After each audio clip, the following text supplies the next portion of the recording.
Hello, everyone, and welcome to PowerTalk. I'm your host, Tom Power. Today, we're discussing the incredible work of the Janeway Foundation and the impact it has on children and families throughout Newfoundland and Labrador. Joining me today is Rebecca Dutton, CEO of the Janeway Foundation. Rebecca, thanks for joining me, and welcome to PowerTalk. Thanks for having me. Before we talk about the Janeway Foundation itself, I'd love for our viewers to get to know you a little better.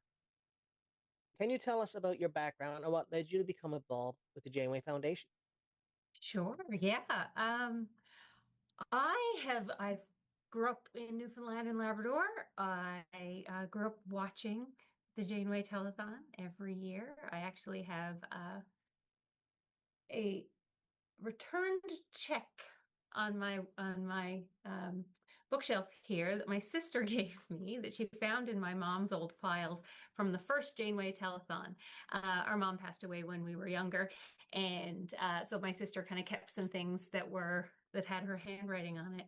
And there's a $10 return check from the bank that went to the first Janeway Telethon. And for some reason, my sister thought to keep it. And then when I got this job, she gave it to me framed. So it is a consistent reminder to me that we go way back in my family with the telethon, and that every $10 counts, because it's, a $10 that a family is given to the Janeway, and it's really meaningful. So I grew up here in Newfoundland and Labrador, and always, went to Janeway myself, had stitches and that sort of stuff. So when I went to university, I did a business degree, and I had sort of intended to go off to become a lawyer. And then, my family got a little more engaged with the healthcare system that I would have wanted at the time. And that's when my mom passed away. So I decided to stay here instead of going away to law school. And I went to work for a charity. And then 20 odd years later, I'm still working for charity, and I had the opportunity. I was a volunteer with the Janeway. I volunteered with the telethon, being the person who types the names in that come up across the bottom of the screen, because that was always really meaningful to me as a child. So I loved being able to do that as a volunteer. And then when this opportunity came up, I was working in a similar role at the university. And I jumped at the opportunity, and here I am today. And I still sort of pinch myself every year at the telethon that I get to be in this role. How long have you been with the foundation, and what has your journey been like over the past few years? Yeah, so 5 years I've been in this role as president and CEO with the foundation. It has been a wild 5 years. When I joined, I thought it was the pandemic was just over. And it turns out the pandemic was not over in May of 2021. So we had a few more bouts of Omicron and a few other things. And, we've been through a lot coming out of the pandemic, and it has been some of the wildest fundraising years of my career. I've been doing, again, fundraising for 20 something years in Newfoundland and Labrador, as well as Ontario.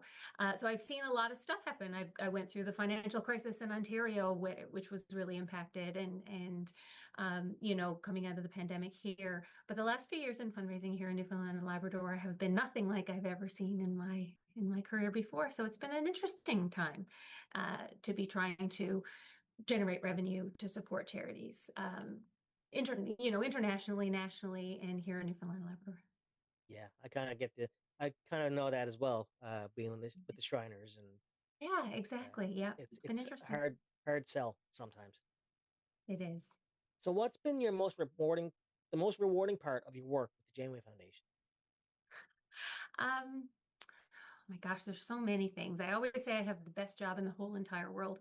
I work every single day with people who care. So I get to see the best of everyone because they're trying to help, whether it's the clinicians who are helping the kids, whether it's donors and volunteers who are trying to fundraise and helping and making donations and wanting to do something good. So I get to be sort of at the center of that, and the people that I work with want to make the world a better place and want to help in this situation, children who need healthcare. So that's generally the most rewarding thing about working in the charitable sector, period, because no matter where you are in the charitable sector, you're working with people who care, which is spectacular. In my situation, I care really deeply about children's health. And I think that that's kind of fundamental to everything else, because unless you're healthy, nothing else really matters. When you're unhealthy, nothing else really matters. And then that's the building block of everything else. And then children's health is sort of the building block for health for the rest of your life. So to me, the most rewarding thing is what we do every single day, and seeing children thrive and seeing children, kind of benefit from the work that we get to do. For viewers who may not fully understand the foundation's role, can you explain what the Janeway Foundation does, why it's important to families throughout our province? Yeah. So we bring together donors that want to help with, the hospital and what they can do to help. So we spend every single day essentially figuring out ways to show people in the community how they can give money to make a difference or raise money to make a difference. What we have to do is make sure that people know when to give, how to give, what they can give to, let them know what they're giving makes a difference, how what they're giving has made a difference, and then how they're able to give more and make a bigger difference in the future. So the role of kind of any fundraising charity or foundation is sort of in that centerpiece, because people don't wake up in the morning and think, I'm going to go give a big gift to, in our situation, the Janeway. So it takes events, newsletters, requests, reminders, things like the telethon, to put those reminders out for people and to let people know about the impact and the importance of the charity that, that might be something that they want to support.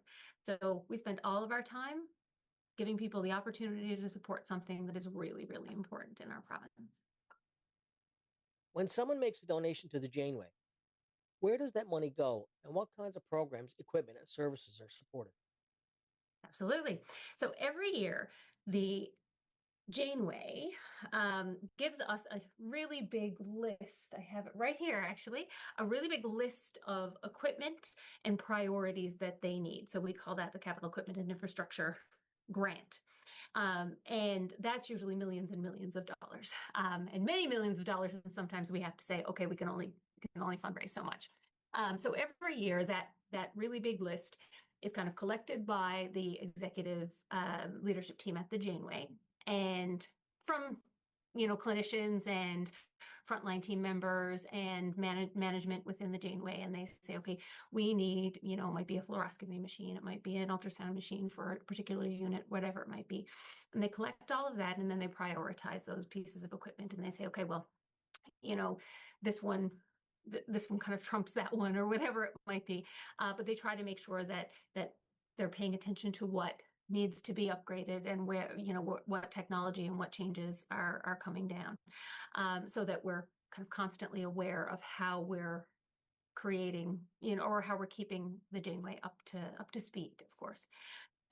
So that's one of the grants that we fundraise for every year.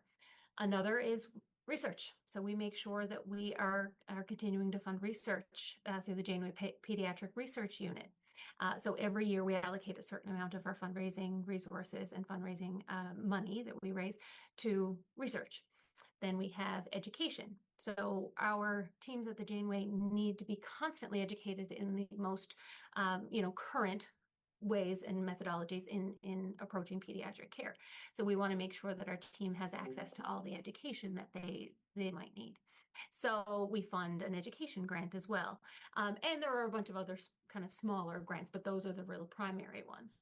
So when you give to the telethon, for example, the telethon, we usually pick a handful of kind of bigger pieces of equipment or priority areas that are sort of fairly easy to talk about during the telethon. And those are the kind of key things that we're fundraising for with telethon. So if we can raise $3 million at telethon, then we've sort of we're going through the list and saying, okay, these are the things that we're going to prioritize for telethon money.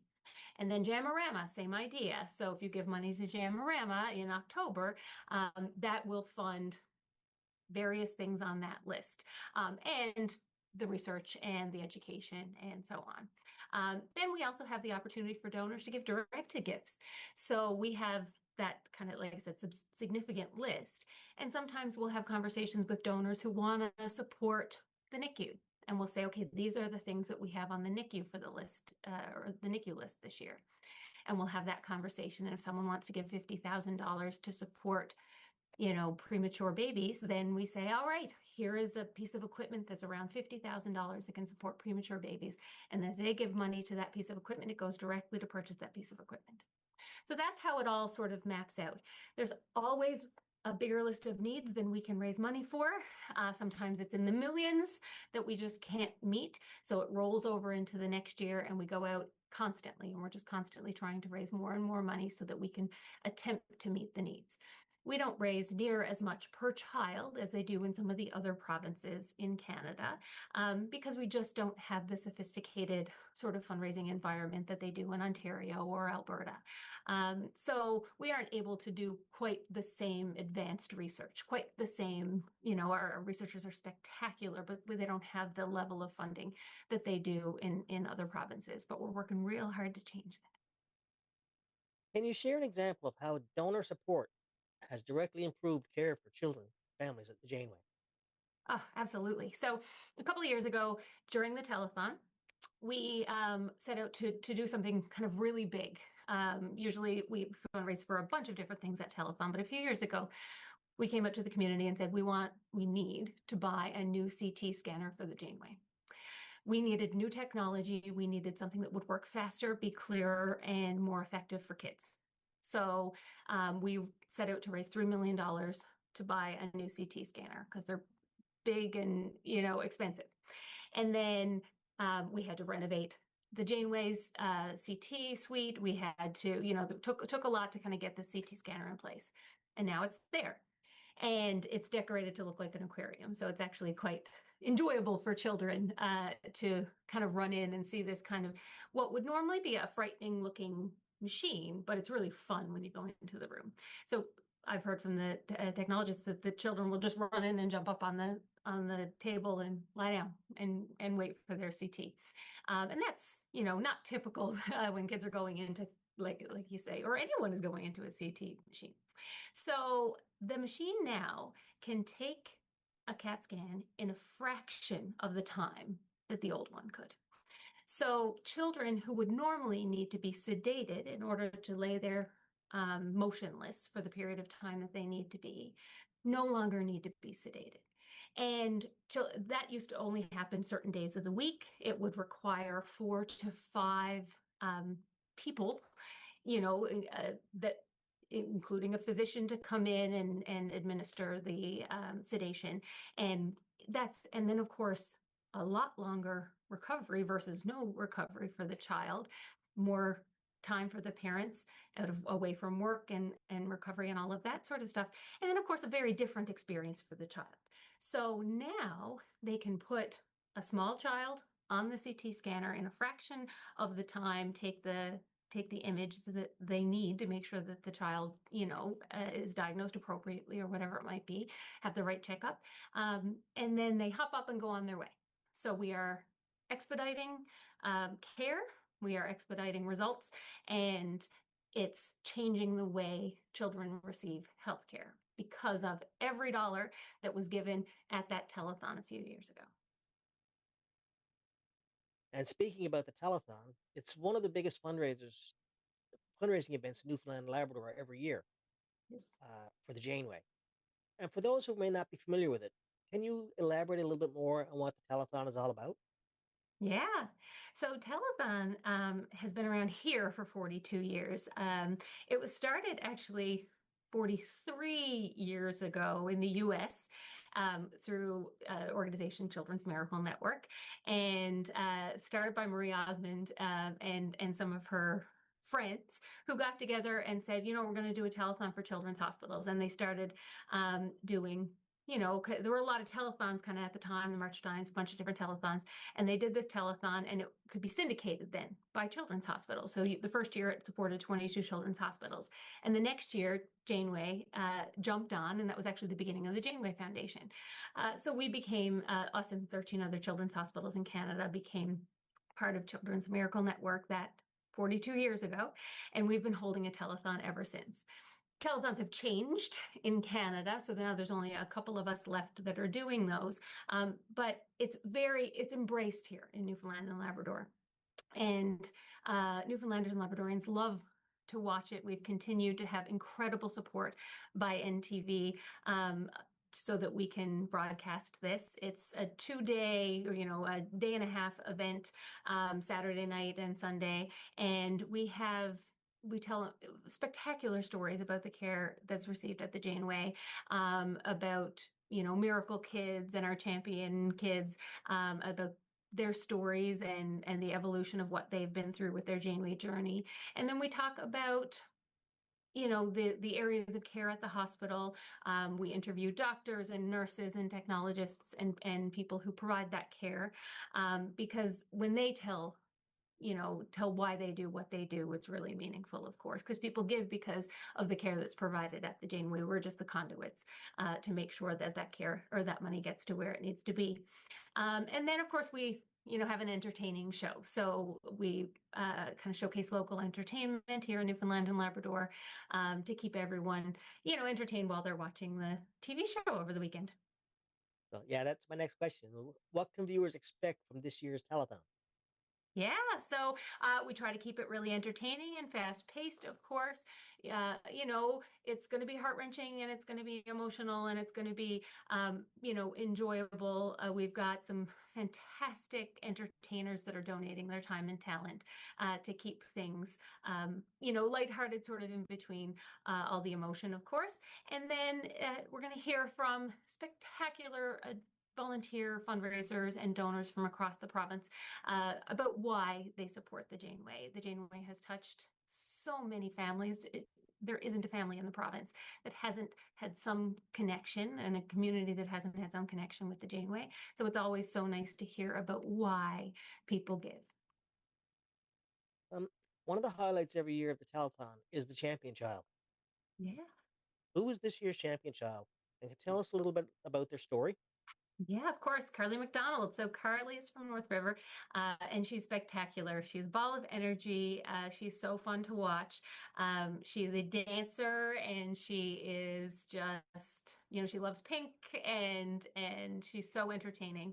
Carly was 23 days old when she was diagnosed with 2 very serious heart defects, and her mom talks about talking to the doctors at the time, and her heart was the size of a small strawberry. I actually have a very small strawberry right here, oddly enough, from my lunch. So her heart was the size of a small strawberry, and she had to have open heart surgery. And that is such a huge ordeal for a family to go through when they've welcomed their first child. Traveling, they had to travel to sick kids to have the open heart surgery. We don't do open heart surgeries. They're very rare in children, so we don't do them here in Newfoundland and Labrador. But then she had to come back to the Janeway for all of her recovery and her follow-up care. And she's received follow-up care at the Janeway ever since. So every 6 months, she has an ECG on her heart to make sure everything's okay. She has had care in so many Janeway departments, swallowing care studies. She's had a huge amount of support from all across the Janeway. And her, the stories that she tells about how they make her feel comfortable, and they let her do her ECG on her doll first, because that is a way to kind of connect with the children and to make sure that they're okay. So we're going to do it on your dolly first, and then we're going to do it on you. So she, her story as champion is about how comfortable and how welcoming the Janeway is, and she wants to make sure that other kids understand that the hospital doesn't need to be a scary place, even when there are scary things that happen there. It is, somewhere that you can know to feel safe. What are the funds being raised for this year? And what impact will those donations have on the patient care? Oh my goodness. So a whole bunch of different things actually this year. The primary focus areas that we're talking about are emergency care. So our emergency room is sort of the primary trauma center for Newfoundland and Labrador. If a child is in a massive ATV accident in Labrador, they're going to be airlifted to our Janeway emergency room. So multiple pieces of equipment for the Janeway ER. One, for example, is point of care ultrasound.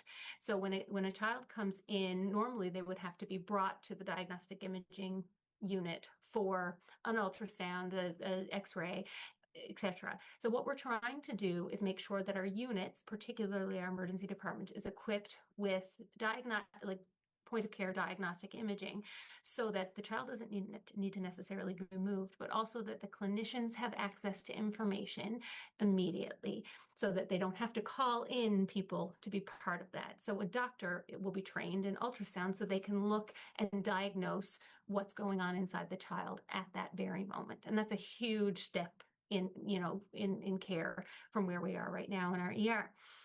So that's ER diagnostic imaging. We're going to make sure that our diagnostic imaging team has everything that they need. So there's been some changes in the way that ultrasounds are required for developing babies, and that has increased wait times for ultrasounds in children's health, and we don't want to have families waiting for care.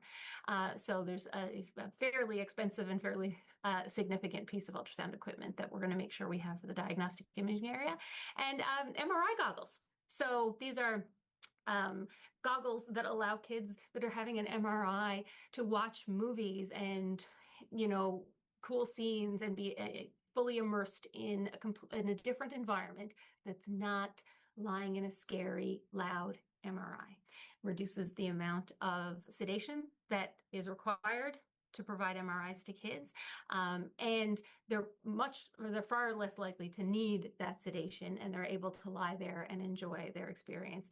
One of our clinicians said yesterday or the day before that they actually had to change the movies that they were showing to kids in with the old MRI goggles that we had because kids were laughing too hard in the middle of their MRIs.